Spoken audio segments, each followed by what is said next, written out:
Are you struggling to get started as an active stock trader, trying to figure out what platforms to use for custom scanning, the best brokers to open up your accounts with and why, and more importantly, the tools and indicators used by professional traders? Well, in this video, what I'd like to share with you is the best platforms that we use for finding the opportunities, the best brokers that we're trading with and why, and more importantly, the fast track tips that can help fast track your success and shave months off your getting started process.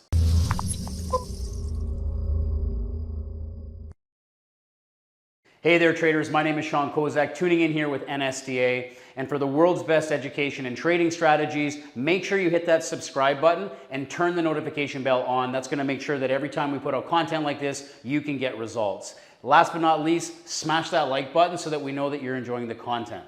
Now, what I want to do, traders, is I want to make sure you know that the topics that we're going to be discussing right now is the exact same content that our professional traders are using in the school in our live trading room that's getting them the results. Now, what we're going to do is we're going to share these discussions with you so that you can get the same results that they are and you can fast track your process to success. Now, let's jump onto the whiteboard. I want to talk about these 5 key main areas of focus so that you can fast track your success as a stock trader. First and foremost, we're going to be breaking down stocks versus ETFs and why you need to know the differences as well as the similarities for active trading. Then we're going to transition into building main market watch lists, why you need to have a scanning process, the markets that we're trading and why, and the overall main markets that are driving the entire movement of Wall Street. Then we're going to talk about one of my favorite topics, which is sector rotation. The reason why sector rotation is so powerful and how only 11 sectors can position your business for professional day trading. Then we're going to transition into 4 tools that you're going to need to be able to move forward to start your trading business. These are absolutely critical, so you're going to want to make sure you pay attention when we cover that in the video.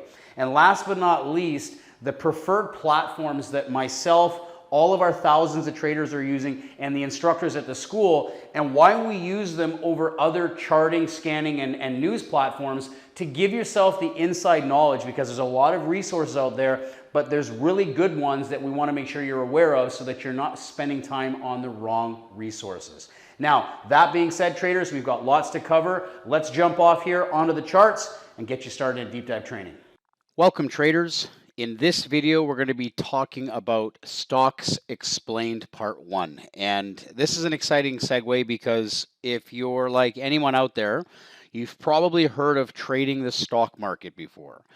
And the goal for this series is to teach you all the deep dives, the ins and outs of the stock market, and that's going to be done over a series of videos. Now, the truth of the matter is the stock course, the intro to stock course, is a little bit bigger than the futures and the Forex course because there's a lot more going on in the stock market than, say, futures and Forex. And so I think it's really important to take our time, go through these lessons one at a time so that you have a firm understanding moving forward.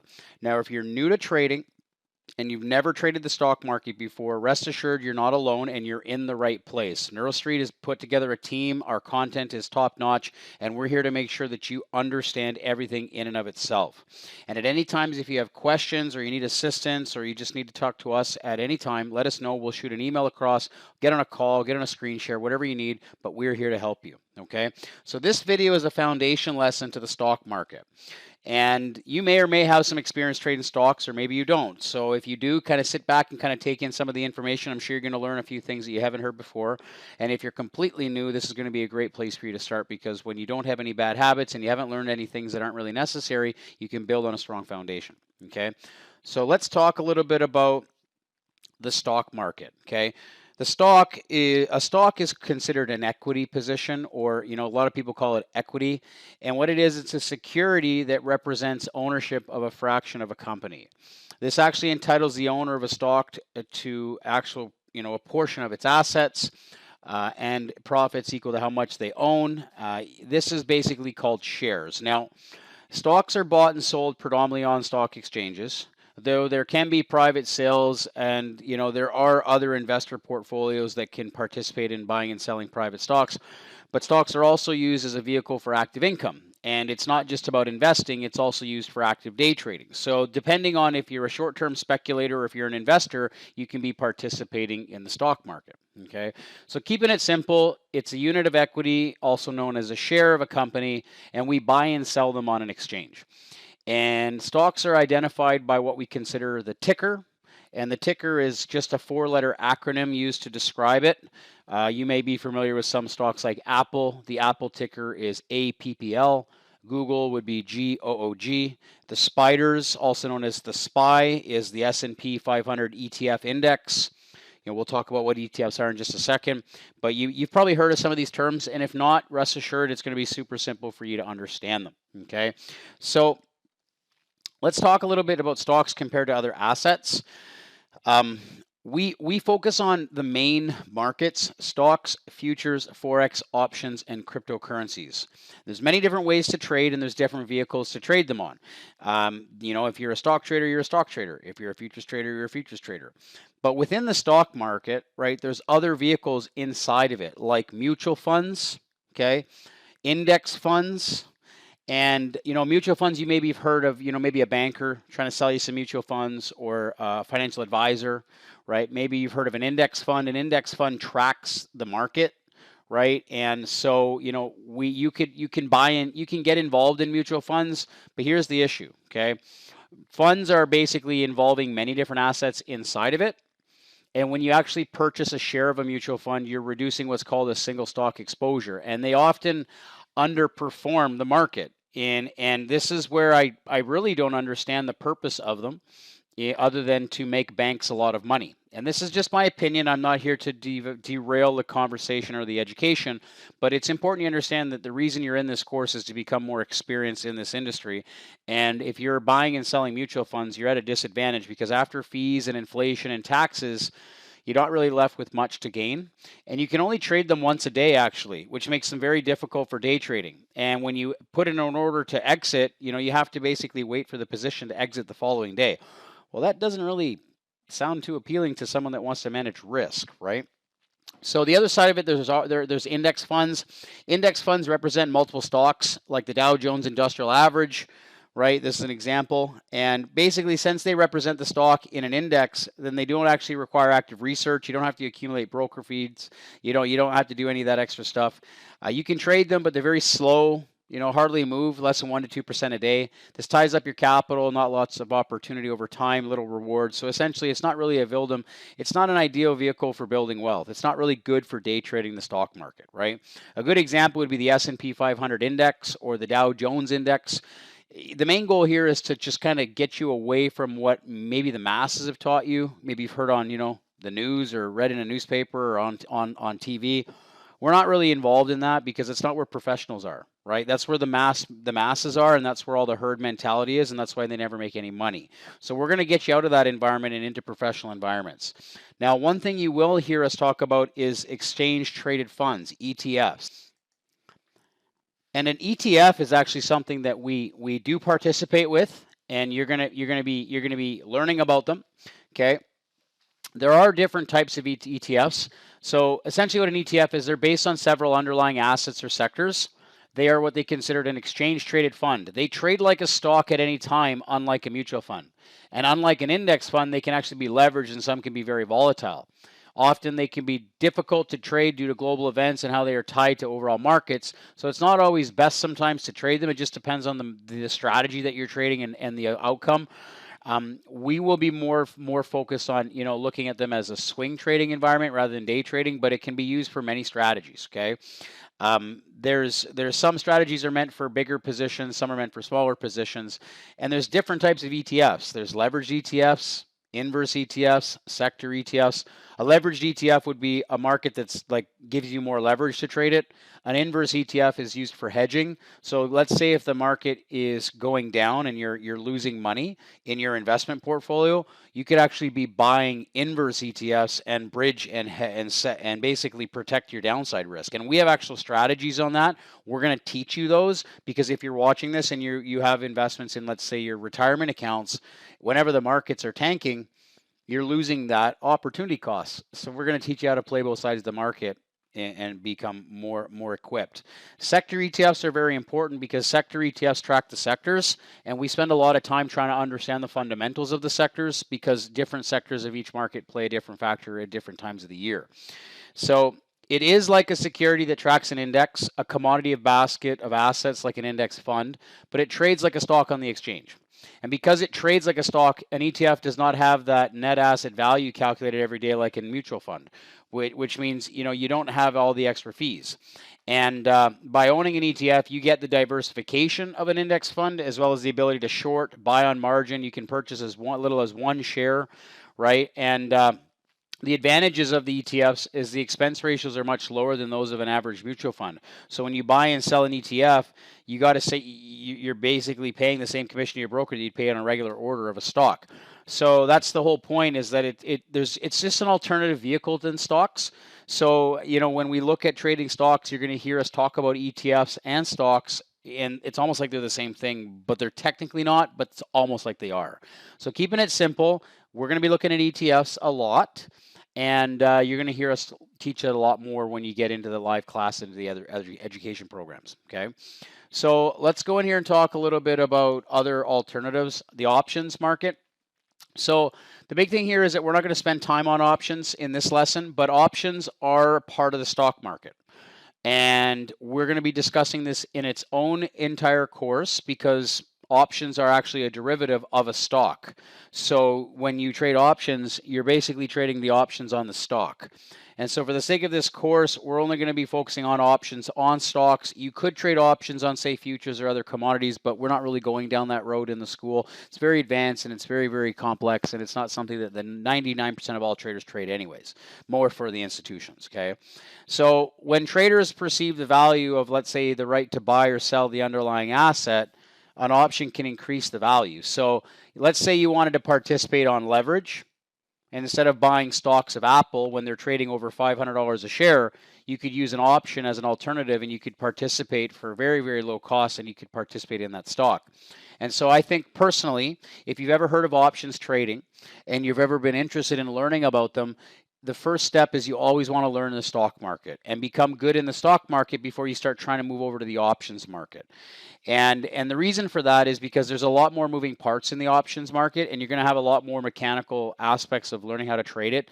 And, I've been, as the owner and founder of the school and as an experienced trader of over 10 years experience, I will tell you that options are a more complicated learning process, and 99% of all traders will start in the stock market before they ever make that decision to move to options. In fact, a lot of traders will move to options once they feel confident that they understand everything, okay? So let's kind of segue out of the options discussions, and we will go into those discussions in detail in the options course. So if you're interested in options, you can check that out in the other intro course, okay? So let's talk about the exchanges. A stock exchange is a place where the different financial instruments are actually traded. The stocks, the commodities, derivatives, etc. It brings corporations and governments together with investors and traders, and it allows us to basically provide liquidity in the market.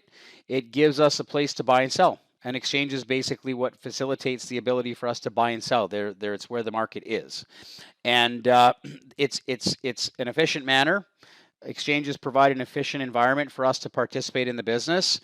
And there's what we call auction-based exchanges, such as the New York Stock Exchange. This allows traders and brokers to physically and verbally communicate to execute buy and sell orders. But there's also the electronic exchanges that take place electronically on servers, which don't require a centralized physical location for trades. These are considered ECN networks, and all of this is basically bypassing market makers, okay? And there are over-the-counter markets and pink sheets, and we're going to spend a lot of time on that in its own independent lesson. There's also going to be major exchanges, so you can see that these are the major market exchanges ranked by market cap at the time of this video. So we've got the New York Stock Exchange is the largest, then the NASDAQ, then the Japan, the London, the Shanghai, the Hong Kong, the European, and the Toronto Stock Exchange. So these exchanges are basically providing us the opportunity to do business. So without them, we would not be able to actually buy or sell stocks in the market, okay? So a couple things I want to do is I want to talk about the broad market overview. So this is where we're going to start putting together a master list of markets that we're going to be covering. and it's really important that you start learning the terminology and you understand what these are. The spiders is the SPY, the SPY, the QQQs, the USO, GLD, SLV, and TLT. These are all tickers that are tracking the big market basket. So I'll give you an example. These cover all aspects of the overall markets related to global economic catalysts. They're essentially the main watch list everyone's tracking as a global whole. You may not be trading them. We may not always be trading these markets, which most of the times a lot of retail day traders aren't trading these, but this is how we monitor what's going on over the entire world. GLD and SLV, these are the gold and silver markets. The spiders, SPY, and the QQQs, these are the stock markets. That's the S&P 500, the NASDAQ, the diamonds, which is considered the DIA, the Dow Jones, and then the Russell, the small cap index. Those are the main index ETFs. In fact, these are ETFs that track all of those stocks. And that's exactly why we look at ETFs, is because they're actually used as a basket to track all of the stocks inside of it.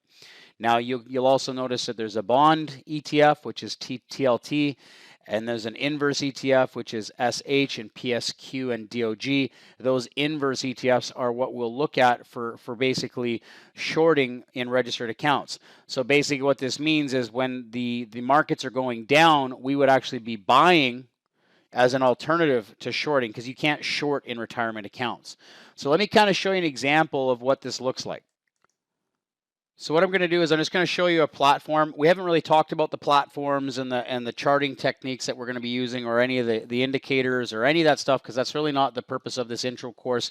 The purpose of the intro course is to give you a strong foundation on the theory behind the stock market, and we're going to go into those details as we progress.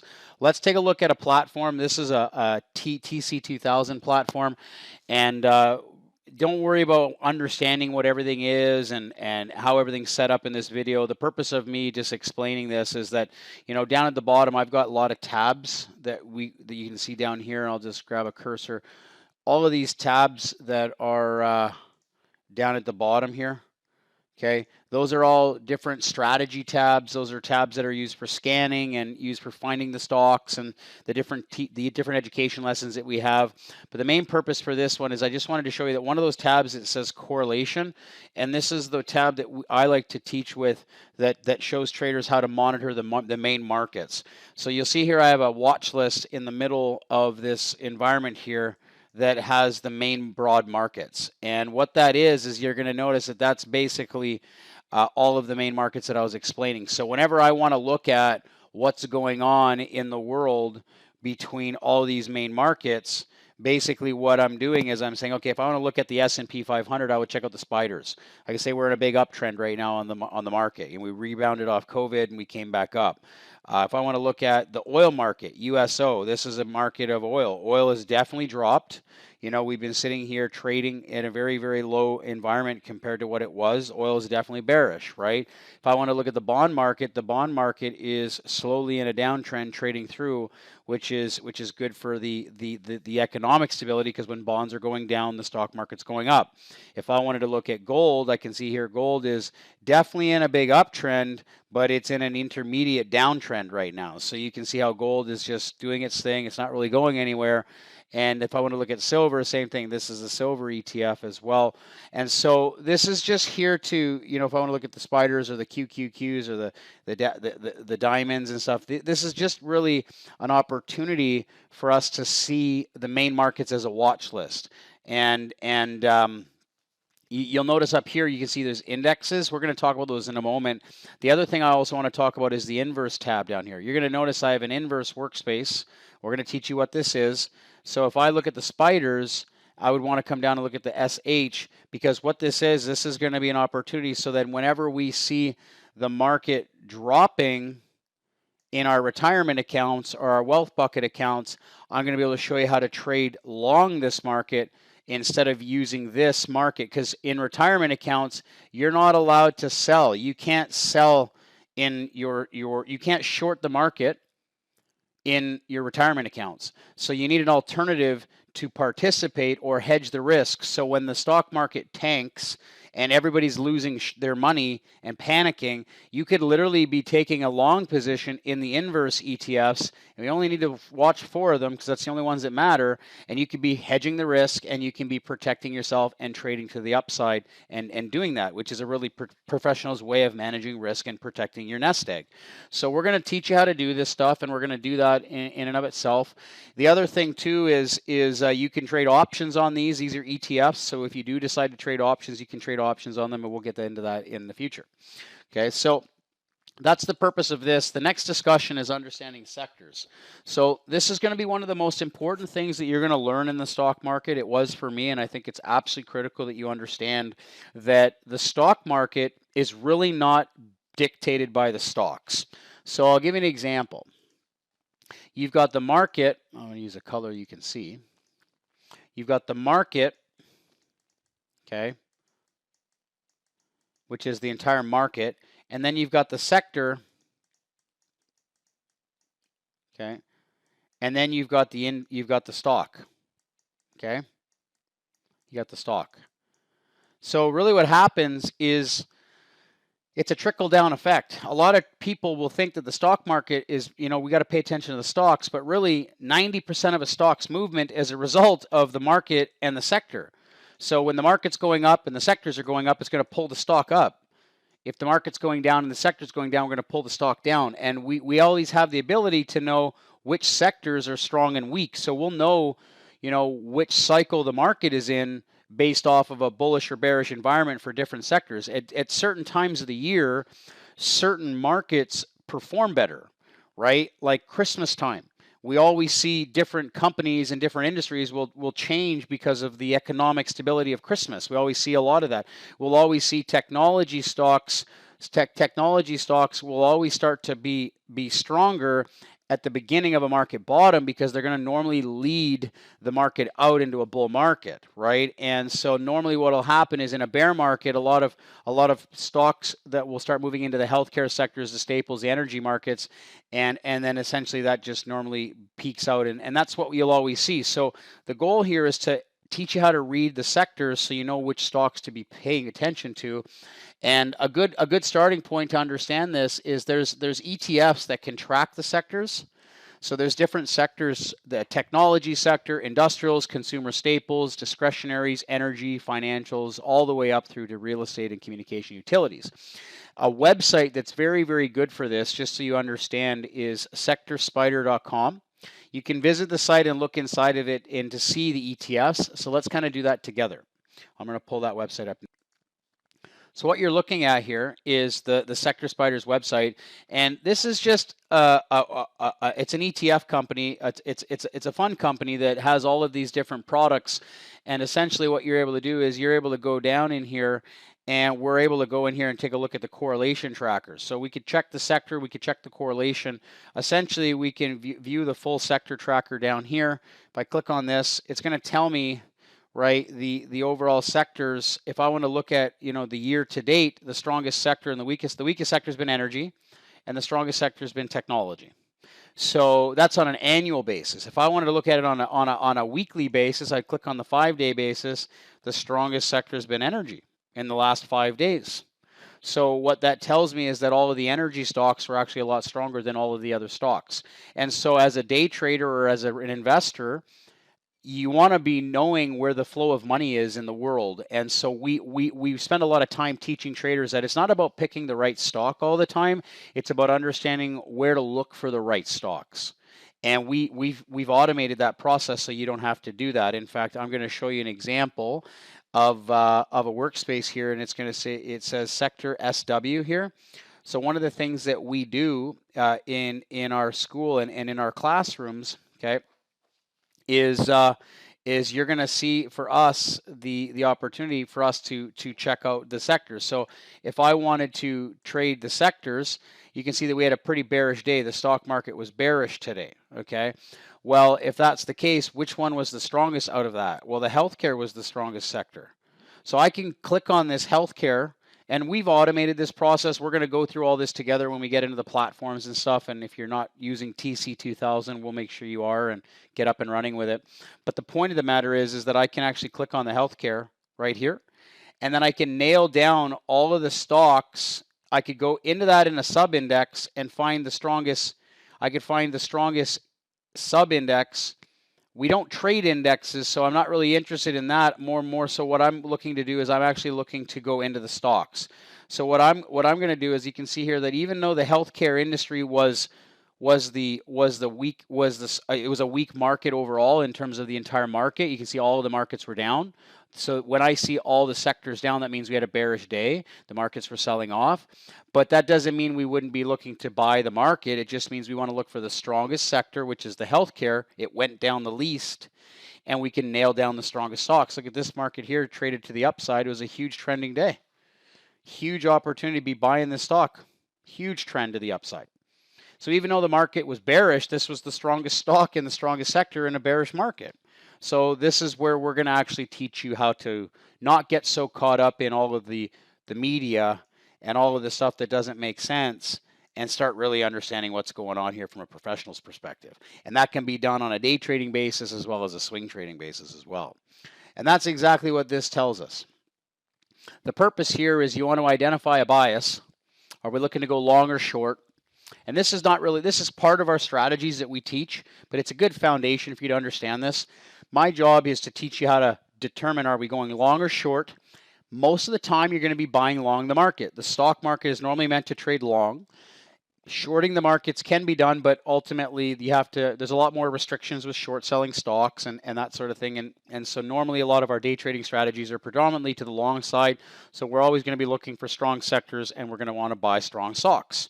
And the reason this is important is because it just adds a whole other level of fundamental strength to the trading strategies. Now, there will be time when we can look at weak sectors and weak stocks once you become better at trading and you start looking at shorting the market. But I do think it's really simple to keep things simple. Okay. Now, this can be for day trading and swing trading. We're going to teach you how to scan the sectors. We're going to teach you how to look for the stocks and how to trade them. But I just want you to get excited, because it's actually an exciting thing. Like, when I first learned this, I was just blown away that we actually had the power to do this, so that we're not even worrying about what the stock is. I really personally, if I were to, if I look back at this environment, I've never heard of this company ever in my life. It's a $7 stock, but it traded 6 million shares today, and it's where all of the professional traders were trading. Now, there's probably a reason for it, right? There's probably some news, right? We don't really have anything news on this, and this one here didn't have any news. I don't see too many news.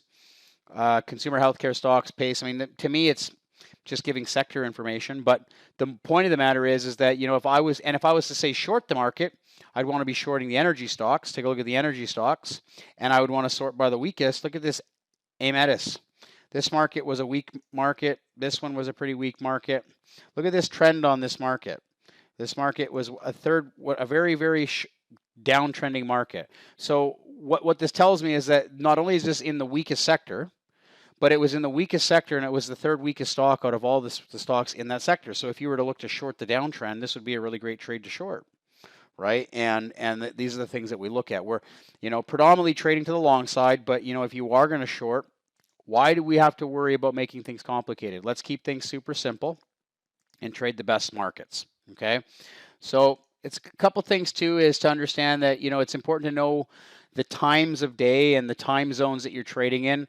Depends on where you are. This is the U.S. stock market trading time zones. Okay, so if you're in another country like Canada, like I am, or if you're in Europe, or if you're in other countries, you just need to know when the stock markets are opening and what that is. And so there's always going to be pre-market trading between 4 a.m. and 9:30. It's very dangerous to trade during those times. In fact, most of the people that are trading during those times are either very high-level professionals, private investors or traders, institutional side, or just really, really naive traders that don't know what's going on. So normally we're going to be opening our classrooms in the morning. We'll have a pre-market watch list, but we're not going to be trading pre-market for the most part. Okay, we'll trade the market open. Wait for the first 5 minutes to kick off, and we'll start trading the market, and we can trade all the way up to 4 o'clock. Normally, I personally don't trade, after the lunchtime, but most of the best stock trading is done in the morning sessions. Just mainly that's where the most movement is. You know, and you know, it's good news, good trading in the morning.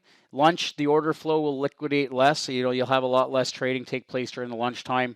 You'll have good trading in the afternoon, but just be aware of the bond market closing, and then also just avoid the market sell off the last 15 minutes of the day. Normally, I'm not trading past 12 o'clock anyways, and that's just me as an instructor and as a trader. That's where most of the activity is. Okay, so a couple things you want to be aware of is economic news reports like the FOMC, retail sales, bank decisions on interest rates and consumer confidence, GDP reports like is the health of our economy strong, you know, what are the holidays, political announcements, you know, presidential elections, these things, unemployment rates.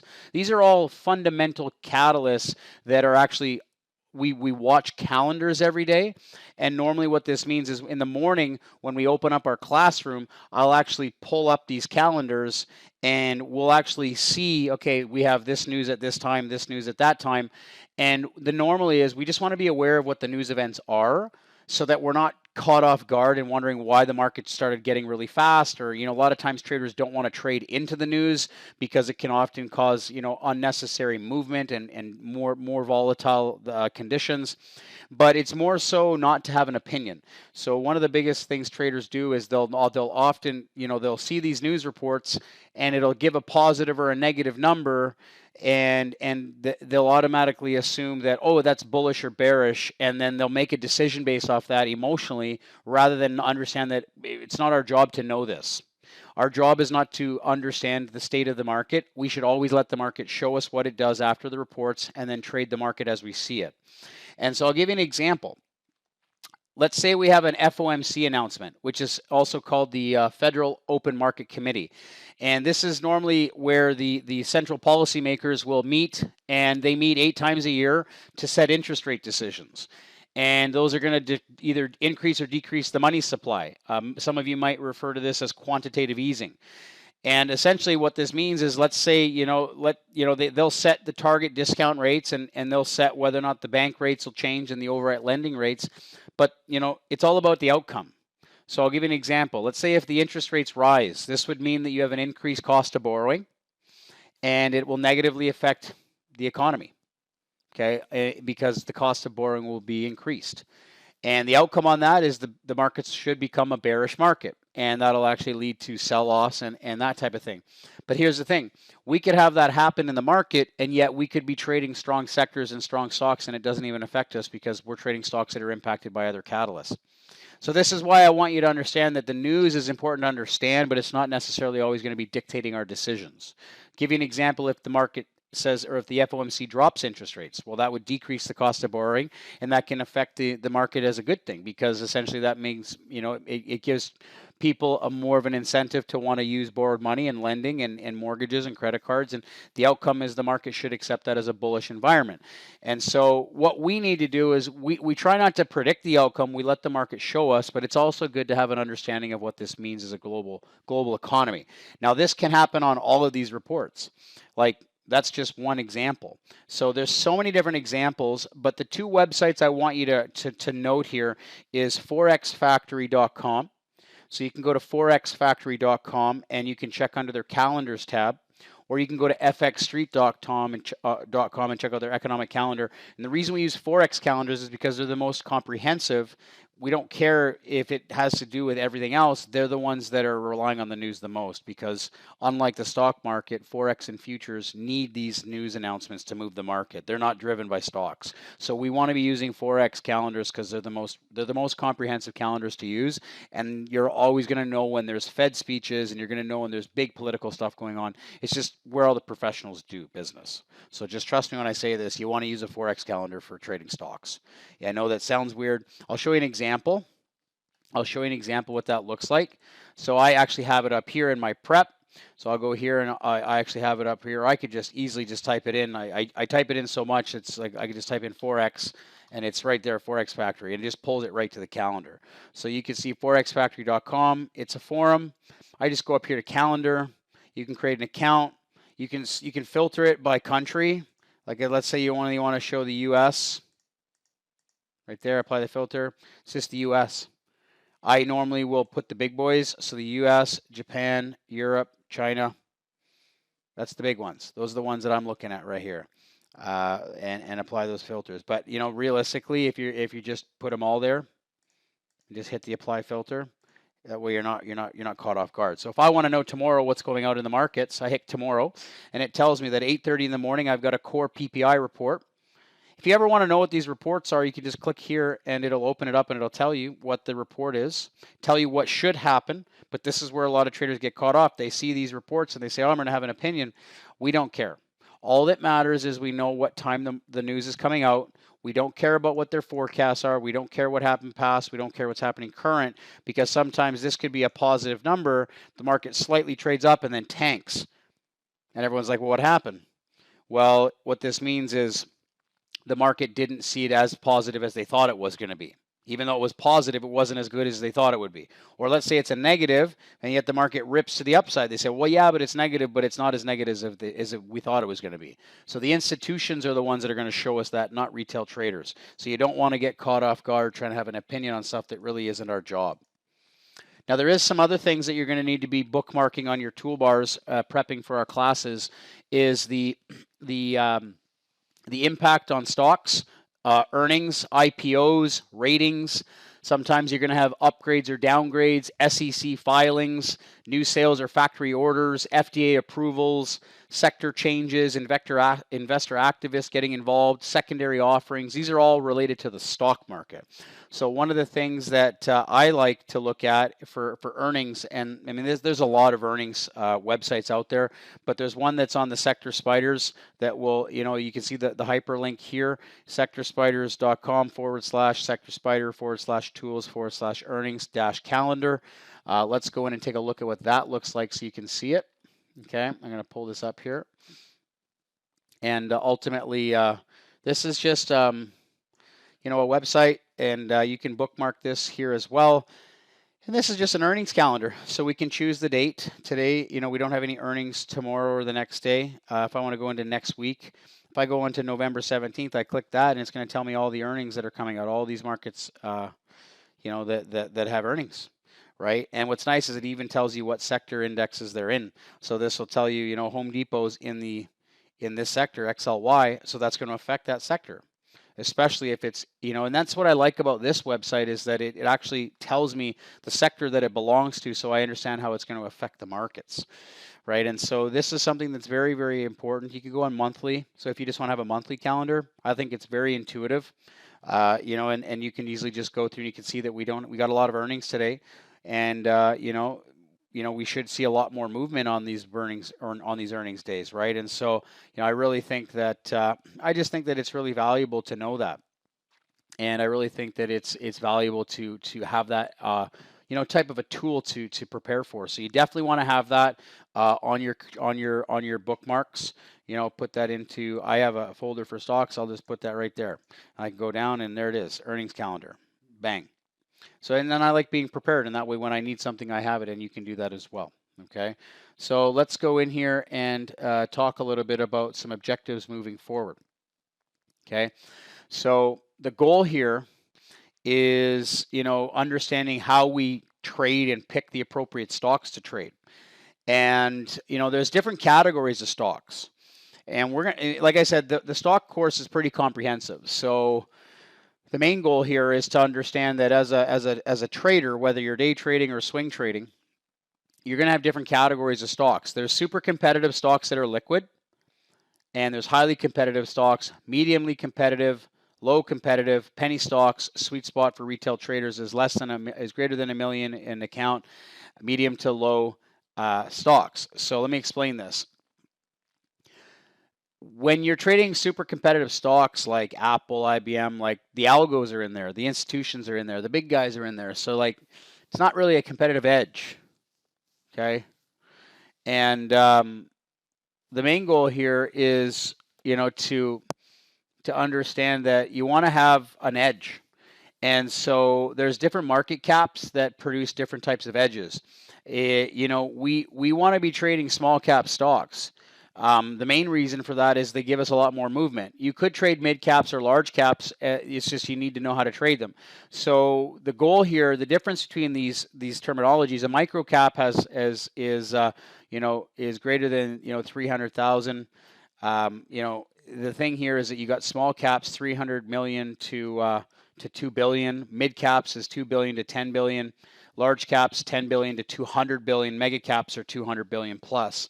So you could see some of these examples. Amazon's 220 billion. It's a mega cap company, right? You could look at Microsoft or Apple. These are all big players now, and their valuations on their stocks are so expensive that a lot of traders don't even participate because they can't afford it. So the only way to participate in those stocks are trading options, right? I'll give you an example what this looks like on our workspaces. So you'll see here I have a strong caps. So this is a scanner that's all stocks that are like $2, $7. These are small cap companies. So I'm looking at small cap stocks that are moving up, and don't worry, we'll teach you all this, and you don't have to worry about trying to figure out what all these settings are and stuff because it's all built for you. So if you come into our education classes, you're going to see that, if I wanted to trade this stock today, this stock was a really strong trending stock, and it's only $7. Well, that's really appealing for traders. In fact, it's got 6 million shares traded on it, and yet it's only a $7 stock. And you say, well, look at how this stock didn't move for the last couple months, and then all of a sudden, look what it did today. Like this stock here, it had an important day. It had a very important day. So what we're doing is we're looking for stocks that are, opportunistic for us to trade, that have important days for us to be paying attention to them. And our scanners will find those for you, so you don't have to worry about picking them. We'll find those for you, and we'll teach you how to read the scanners and how to look for them.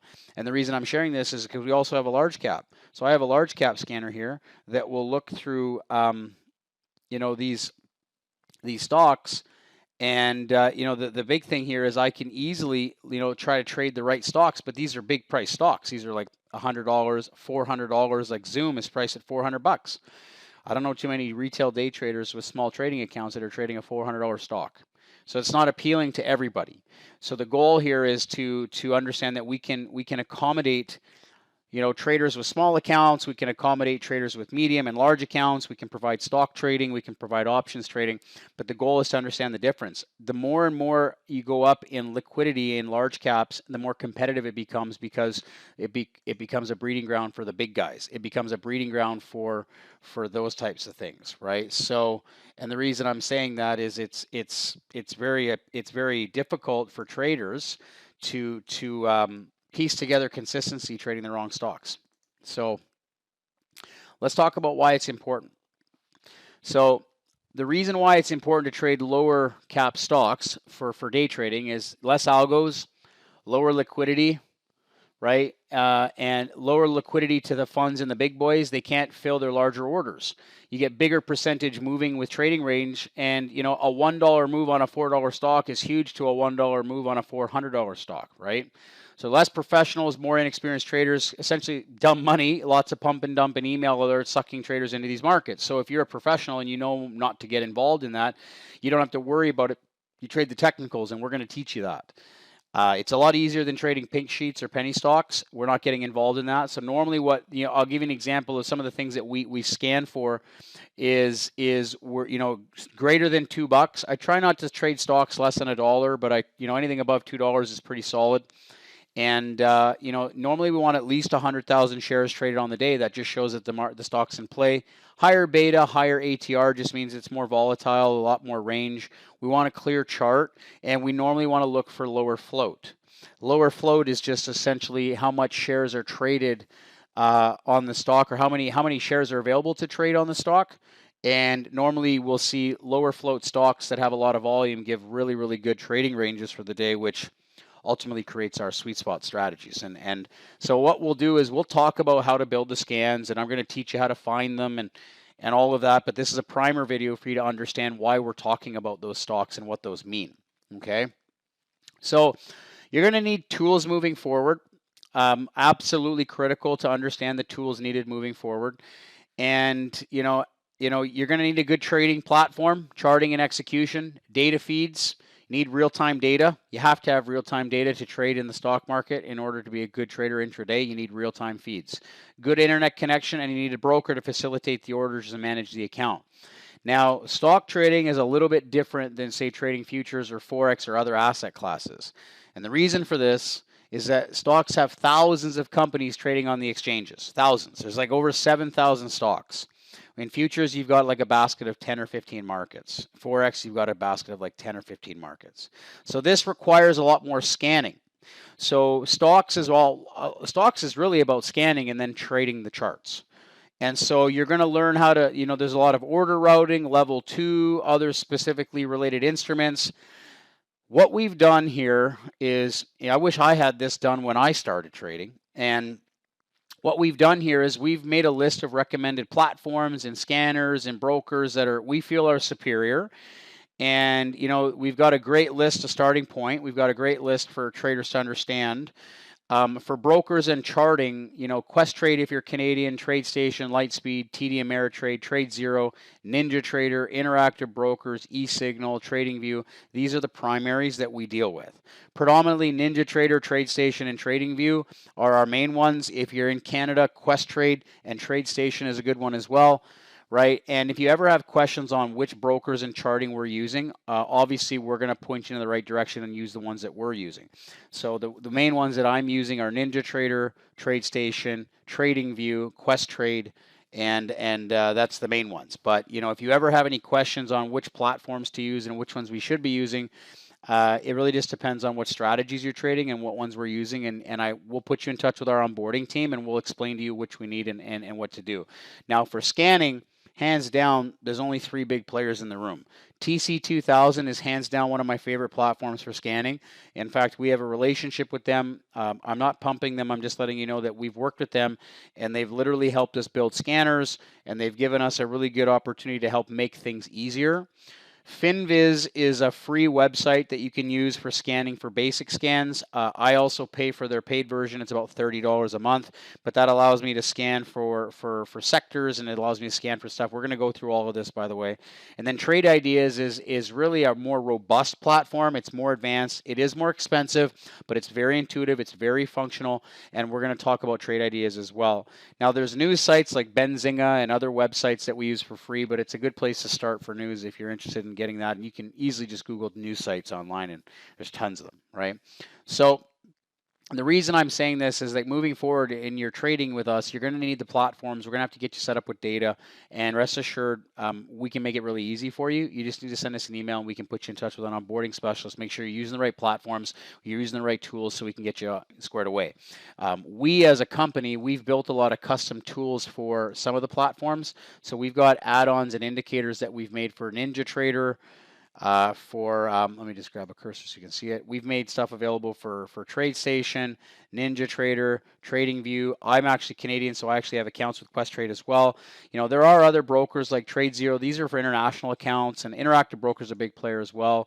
We don't do a lot with eSignal, but a lot of traders use eSignal for charting and stuff. It's really just a preference, but nonetheless, guys, it's there if you're interested, and let's get started. So a couple things here is understanding the difference between the brokers and the platform basics. There's going to be several ways to place trades: a phone, an email, an ECN, right? The preferred method is through ECN platforms. So, this is because you need charting, you need scanning, you need fast execution, and we need advanced indicators and trading tools to trade them on. So you need to know the difference between basic tools and good tools. Not all brokers and platforms are created equal. Depends on how active you want to be in your trading. And with stocks, it's very important to understand that the stock market requires what we call the pattern day trading rule. And you don't have that in futures. You don't have that in Forex. The pattern day trading rule is ultimately where you need a minimum of $25,000 in your account in order to day trade the stock market. Now, we're going to discuss that in more detail later, but that has a lot to do with which brokers you use, because not everybody has $25,000 to trade with. Some people do, some people don't. So there are loopholes that you can use to get around that, and you'll need to open up offshore accounts with different brokers. But if you're going to day trade the stock market, you're either going to need a minimum of $25,000 in your account, or you're going to need to get an off non-PDT broker. So there's 4 types of brokers that you're going to need. to look at. You either get a professional PDT broker, a non-PDT broker offshore, a prop trading firm or broker, or a retail broker. Okay. Now, I know this may be a lot of information, and you can always pause it and you can take this in and write notes and ask questions after, but it's quite simple when we get down to it. Pro PDT brokers, they're the best because they got better platforms, and you only need to, they have a little bit of a requirement for funding your account. You do need to have $25,000 in your account to day trade, but they're good commissions. The funds are secure, great service. A good example would be, say, TradeStation Interactive Brokers. That's a good example of a pro PDT broker. NinjaTrader as well, but see, NinjaTrader is more of a futures brokerage, but they connect to Interactive Brokers. So a lot of times these companies connect through APIs, and a lot of times, even if you're using, say, NinjaTrader, you're actually clearing stocks through Interactive Brokers. So that's why I think it's important to just know the difference. And if you ever need help with that, we're here to help you with that. Okay, so if you just send an email to our onboarding team and our support team, say, listen, I'm setting up my stock accounts. I need to know what platforms to use, and I need some help, and we'll be more than happy to help you. Okay, so non-PDT brokers offshore. So you can fund an account with like $500. It's a good platform and data, but it's a lot higher risk, higher fees. A good example would be TradeZero, and it really has to do with legislation and jurisdiction. So if you're in the US or Canada or in Europe, it really depends on where you're located. You'll have to check with these. And we have a list of non-PDT brokers, and we also have a few connections you can communicate with, but it really depends on which country you live in. Prop firms are essentially working for a proprietary trading firm, and you have to make a capital contribution, and then you actually trade in a pooled amount of funds with them. It bypasses the PDT rule. Typically, you keep a large percent of your profits, but you're actually trading for a firm. And some of them actually require you to be licensed or not. So most of you watching this video is not going to start in a prop firm. Now, we do work with proprietary firms, so a lot of our traders do go and work for prop firms after. So once you're a good trader and you understand what you're doing, we can put you in touch with proprietary firms to get funded, and you can actually go trade for prop firms. But you're not normally going to start there. Okay, and then there's a retail broker like Scott Trade, E-Trade, TD Ameritrade, Fidelity. They're higher fees, slower execution. There's a lot of money on marketing, less personal service. So really, the name of the game is getting into a pro PDT broker, right? You want to be working with a pro PDT broker because they're the best ones to use. And it's where all the professional traders trade. Like if you're going to take this seriously and do a great job and make money and do really approach the market from a professional's perspective. And you definitely want to be equipping yourself in the right environment. Okay, so here's a great checklist to kind of conclude this lesson. It's been a great hour talking with you, and it's just a checklist. And this is a checklist that I would really to go by and understand and ask your broker if they do this. And almost all of our brokers that we work with all include all of the stuff that's necessary. So this is just for your own peace of mind. But you want to ask what their PDT requirements are, what's their commissions, how much they cost for their platform and their charting. Do they have good service? Do they have a good list for short selling? So remember we talked about, a lot of times brokers have it's harder to short stocks because a lot of times stocks, there's only a limited supply of stocks in the market. And if a broker doesn't have an inventory, they can't provide you that inventory to short the stock. We'll explain what shorting is in the upcoming videos. But the point of the matter is that there's a short sale restriction in the markets. So some brokers have large short lists and small. So you want to know that. The other one is, can you trade retirement accounts? Registered, self-directed, right? These are important to understand. Can you use custom indicators? That's a great question for our school because we actually build custom indicators for our platforms, NinjaTrader, TradingView, TradeStation. They all allow stock trading. And so if you want to use our custom tools, which you probably will be because a lot of our strategies are based off of that, you're going to want to make sure you're aligning yourselves with those platforms. So that's why I really encourage you to check with us before you just going and start opening up accounts. Is the platform training, good resources? You want to make sure you align yourself with a platform that's spent some time on training their users. There's nothing worse than trying to figure stuff out and you don't understand it. Are my instructors and mentors using them? This is a big one, right? Like if you come into our school and you're not using platforms that we're using, it'll be a big disconnect in the learning curve, right? So making sure that you understand that. Can I use them for charting, scanning, execution? What do I need? What don't I need? So it's good to know that, right? Like I'll give you an example. This is our TC2000. It is a platform for charting and scanning. It also is a brokerage, but they're only able to open up US accounts. So me being Canadian, I can only use this for scanning and charting, and I would need to execute through, say, some of my other brokers or other platforms, but I can still do all the other heavy lifting on this, which is exactly why, you need to know the difference between, you know, which ones are for charting, which ones are scanning, which ones are for trading, or some of them all of the above, right? And so it's there's no one size fits all. Every trader is a little bit different in terms of requirements, their needs, and their preference.